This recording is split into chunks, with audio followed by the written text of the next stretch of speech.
que avui fem ratatouille.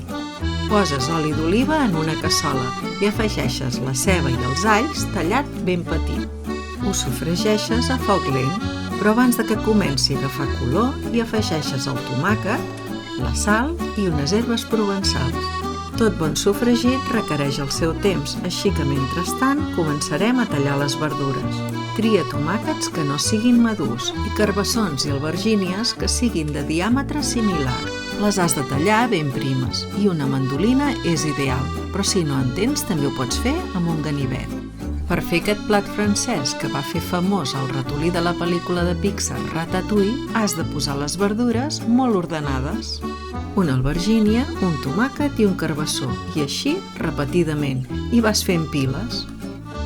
Quan ja les tens totes, prepares un oli d'herbes aromàtiques, romaní, farigola i orenga.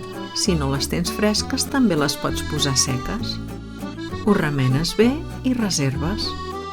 Torna a la paella, que el sofregit ja està. Ara és hora de posar-hi sal i pebre.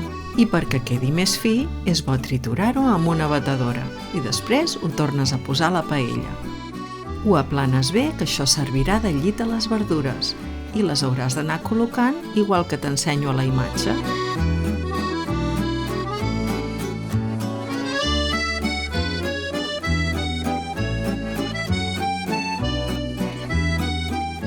I per acabar hi poses la sal i l'oli d'herbes que tenies reservat, que quedi ben repartit per totes les verdures.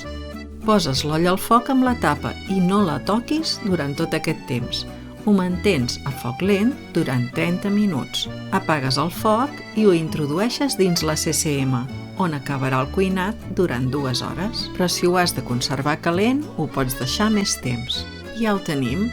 Ara 5 minuts a gratinar i queda espectacular. Potser no igualo l'emplatat de la pel·lícula, però ben bo sí que ha quedat. Ho pots servir com a entrant o per acompanyar carn o peix.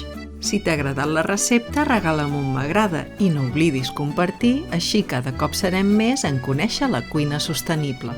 T'animes a fer-lo? Cuina de consum mínim, cuina sostenible.